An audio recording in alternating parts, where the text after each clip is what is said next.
कैलाश संहिता। पुराने समय की बात है।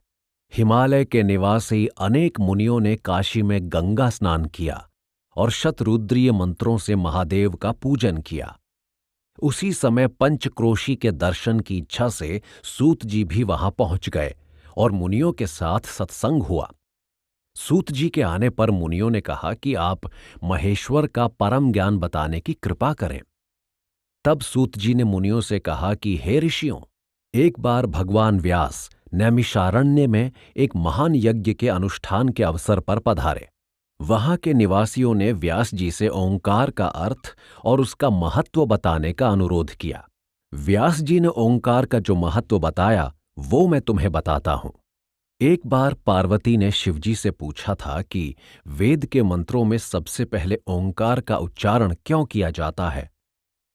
महादेव ने बताया कि प्रणव मंत्र मेरा स्वस्थ रूप और संपूर्ण विद्याओं का आदि मूल है। इसे जान लेना ही परम विज्ञान है। जिस प्रकार छोटे से बीज में विशाल बरगद का पेड़ निहित रहता है, उसी तरह इस ओंकार में सारे वेद निहित हैं। एक श्रुति वाक्य है, ईशानम सर्व विद्यानम। इसके अनुसार शंकर समस्त विद्याओं के आदि रूप हैं। इस ओंकार में 3 मात्रात्मक रूप हैं और बिंदु नादात्मक। इसके आकार के रजोगुण से सृष्टि रचयिता ब्रह्मा और उकार के सतोगुण से विष्णु और मकार के तमोगुण से सृष्टि का संहार करने वाले शिव उत्पन्न होते हैं। जब साक्षात रूप महेश्वर देव का तिरोभाव होता है तो वे बिंदु रूप रह जाते हैं और सब पर कृपा करने के लिए नाद रूप में परिणत हो जाते हैं। शिव को इस प्रकार समझकर ही अकारादि 5 वर्णों में ब्रह्मा को जानना चाहिए। इन 5 वर्णों में ही ईशान, पुरुष, भोर, सद और वामदेव ये 5 मेरी ही मूर्तियां हैं। वैसे परमात्मा शंकर जी के संसार वैद्य, परमात्मा, सर्वज्ञ, पितामह, विष्णु, रुद्र, महेश्वर और ये 8 मुख्य नाम हैं। लेकिन शिव, महेश्वर और रुद्र ये 3 उपाधि निवृत्त होने पर शिव रूप नाम रह जाते हैं। शिव नाम समस्त देवताओं में महान है, अतः वह शिव है। प्रकृति और 23 तत्वों से परे ये 25वां पुरुष ही वेद आदि ग्रंथों में ओंकार कहा गया है। जब पार्वती जी ने प्रणव के इस रहस्यमय अर्थ को सुना तो उन्होंने शिवजी की उपासना की और वेद व्यास ने मुनियों को यह संवाद सुनाकर वहां से प्रस्थान किया। यह दिव्य ज्ञान ऐसा है जिसे देवी से स्कंद ने, स्कंद से नंदी ने, नंदी से सनत कुमार ने, सनत कुमार से व्यास ने और व्यास जी से सूत जी ने प्राप्त करके मुनियों को बताया। इसके बाद सूत जी भी शिव और पार्वती के पूजन के लिए काल रहित पर्वत पर चले गए। कुछ समय बीतने के बाद सूत जी फिर से काशी आए और मुनियों ने उनसे वामदेव जी का मत जानना चाहा। मुनियों के पूछने पर सूत जी ने बताया, बहुत पहले रथांतर कल्प में वामदेव नाम के एक मुनि हुए थे। वह बचपन में ही वेद और पुराणों के ज्ञाता हो गए थे। उन्होंने मेरु के दक्षिण कुमार शिखर पर स्कंद कार्तिकेय को आराधना करके प्रसन्न किया। प्रसन्न होने के बाद स्कंद जी ने वामदेव जी से पूछा कि तुम्हारा अभीष्ट क्या है। इस पर वामदेव ने प्रणव का अर्थ जानने की प्रार्थना की। स्कंद जी ने तब उन्हें प्रणव का अर्थ समझाया। उनके अनुसार साक्षात महेश्वर ही प्रणव हैं। इस प्रणव के 6 प्रकार के अर्थ हैं, मंत्र रूप, मंत्र भाव, प्रपंचा, वेदार्थ, रूप तथा शिष्य के अनुरूप, और ये सब एक महेश्वरी माने जाते हैं। शिवजी की 5 मूर्तियां इसी से निर्दिष्ट होती हैं, जो पंचमुख शिव की होती हैं। यही प्रणव आकाश का अधिपति सदाशिव समष्टि रूप और सर्व सामर्थ्यवान है। ब्रह्मा, विष्णु, रुद्र और महेश्वर ये चारों भिन्न भिन्न रूप इसी प्रणव की समष्टि हैं।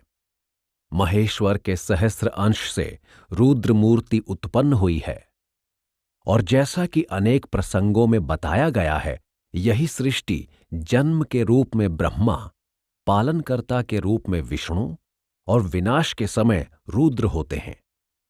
वासुदेव, संकर्षण, प्रद्युम्न और अनिरुद्ध, ये 4 विख्यात नाम भी व्यूह रूप ही हैं। यह सुनकर वामदेव जी बोले कि हे महाप्रभु स्कंद, आप मुझे संसार चक्र का निवर्तन और अद्वैत ज्ञान बताने की कृपा करें। यह सुनकर स्कंद ने कहा कि यह तत्व ज्ञान भगवान शंकर ने भगवती पार्वती को बताया। यह उस समय बताया गया जब मैं बहुत छोटा था, लेकिन अपने पूर्व संस्कारों के कारण मैंने इस सारे तत्व ज्ञान को कंठस्थ कर लिया। वही ज्ञान मैं तुम्हें बताता हूं। सृष्टि का मूल भाव यह है कि जैसे चेतन कुम्हार के बिना अचेतन घट नहीं बन सकता, उसी प्रकार चेतन परमात्मा के अभाव में अचेतन प्रकृति के कार्य नहीं हो सकते। हमारे शरीर में जीव रूप चेतना के बिना जड़ देह और अचेतन इंद्रियों में कार्य की क्षमता नहीं आ सकती। शिवोहम कहने से जीवन अपने में शिवत्व का अनुभव करता है और उसे अखंड आनंद की प्राप्ति होती है। पर ब्रह्म का स्वरूप प्रतिपादित करने के लिए श्रुति वाक्यों में कहा गया है कि तस्य कार्य कारणम च विद्यते, अर्थात वह ब्रह्म कार्य कारण से अतीत स्वयंभू एवं सर्वतंत्र है, उस पर किसी का शासन नहीं। इसके अतिरिक्त यह भी कहा गया है कि स्वाभाविकी ज्ञान बल क्रिया अर्थात परमेश्वर की ज्ञान क्रिया सहज रूप में ही है। उसकी पराशक्ति अनेक प्रकार की है। इस ओंकार पर ब्रह्म में संपूर्ण ब्रह्मांड समाया हुआ है और यही ब्रह्मा, विष्णु तथा रुद्र रूप धारण करके सृष्टि का सृजन, पालन और विनाश करते हैं। शिव शक्ति योग ही परमात्मा रूप है। शिव से ईशान और ईशान से पुरुष की उत्पत्ति हुई है। शिव शक्ति से ही नाद, बिंदु और स्वर, इनसे ही प्रणव मंत्र की उत्पत्ति मानी गई है। पुरुष से अघोर वाम और इससे सद्योजातादि उत्पन्न हुए। मात्राओं से 38 कलाएं और फिर शांति कलाएं तथा शास्त्र उत्पन्न हुए। उसके बाद अनुग्रह, तिरोभाव, विनाश, स्थिति। सृष्टि रूप कृत्यों के हेतु मिथुन पंचक उत्पन्न हुए। फिर पंचभूत और पंचभूतों में आकाश में गुण, वायु में शब्द स्पर्श गुण, अग्नि में शब्द स्पर्श रूप गुण, जल में शब्द स्पर्श रूप और रस तथा पृथ्वी में शब्द स्पर्श रूप रस और गंध की व्याप्ति है। ये सभी तत्व अपने अपने भूतों में लीन होकर और आदि क्रम के द्वारा विपरीत होकर व्याप्त रहते हैं और अंत में संपूर्ण तत्व शिवजी में विलीन हो जाते हैं। द्वैत नश्वर स्वरूप है और अद्वैत अविनाशी सनातन रूप है। एक ही शिव रूप सच्चिदानंद है, सर्वज्ञ है और वेदों का निर्माता है। शिवजी ही अपनी माया और इच्छा से पुरुष होते हैं। यही पुरुष रूप में प्रकृति के गुणों के भोक्ता हैं और वे ही समष्टि और चित्त प्रकृति तत्व हैं। प्रकृति के 3 गुणों से बुद्धि, बुद्धि से 3 प्रकार का अहंकार, उससे तेज और तेज से मन, बुद्धि और इंद्रियों की उत्पत्ति हुई है। मन का रूप संकल्प और विकल्पात्मक है। इसी प्रकार इंद्रियां और तन्मात्राएं उत्पन्न हुईं।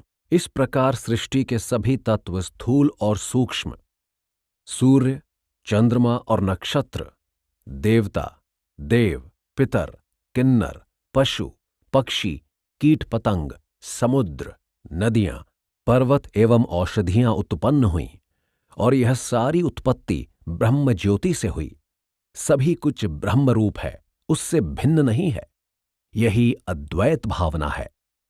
योग पथ को प्राप्त करने के लिए साधक को चाहिए कि वह अगहन और माघ महीनों के शुक्ल पक्ष तथा शुभ दिन में पंचमी या पूर्णमासी को आचार्य के चरणों का प्रक्षालन करे।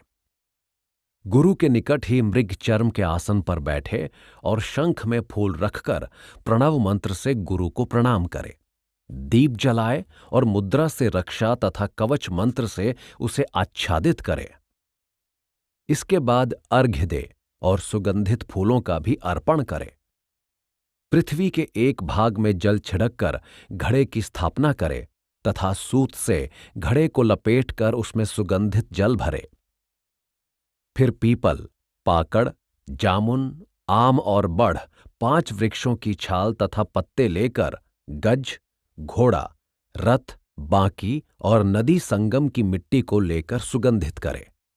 आम के पत्ते, वस्त्र और कुशाग्र तथा नारिकेल आदि को लेकर घड़े के चारों ओर रखे और फिर जल में पंचरत्न नील, माणिक्य, स्वर्ण, गंगा जल और गोमेद डाले। यदि 5 न मिले तो केवल सोना डाले और पूजन करे। यह गुरु ही शुभ है, अर्थात उसी की पूजा संपूर्ण भक्ति और सिद्धि को देने वाली है। फिर आचार्य को चाहिए कि निम्नलिखित 22 वाक्यों में गुरु भस्म का ज्ञान कराए। 1. मैं ब्रह्म स्वरूप हूं। 2. प्रज्ञान ही साक्षात ब्रह्म है। 3. यह ब्रह्म तू ही है। 4. आत्मा ब्रह्म रूप है। 5. मैं प्राण रूप हूं। 6. यह आत्मा ज्ञान रूप है। 7. यह सारा जगत ईश्वर से ही प्रतिष्ठित है। 8.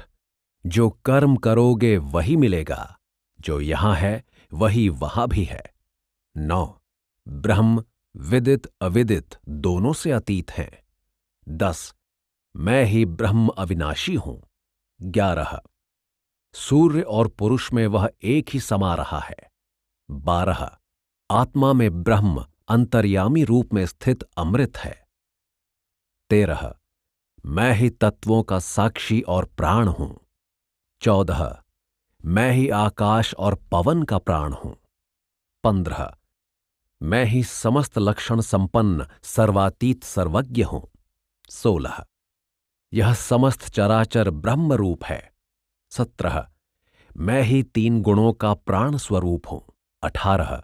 मैं ही जल और आकाश का प्रकाश दाता हूं। 19. मैं ही सर्वगत और ज्योतिमान तथा अद्वितीय हूं। 20. यह जो कुछ भी है वह मैं हूं और मेरा ही नाम हंस है। 21. मैं संपूर्ण बंधनों से मुक्त, शुद्ध और बुद्ध हूं। 22. मैं ही सब प्राणियों का घट घटवासी तथा पुरुषादित्य का तेज प्रदान करने वाला हूं। विश्व के कर्ता, कार्य और कारण सदाशिव अनेक नामों से जाने जाते हैं, लेकिन जिस तरह मलिन दर्पण में मुंह नहीं दिखाई देता, उसी प्रकार अज्ञान के अंधकार से ढका हुआ मन ब्रह्म को नहीं जान पाता। उन्हें सदाशिव प्रतिभाषित नहीं होते। मन को निर्मल करने के लिए हठ योग तथा साधना करनी चाहिए। इससे अंतःकरण शुद्ध होता है और इससे भगवान शंकर प्रत्यक्ष ही नहीं होते, अपितु भक्त पर कृपा भी करते हैं।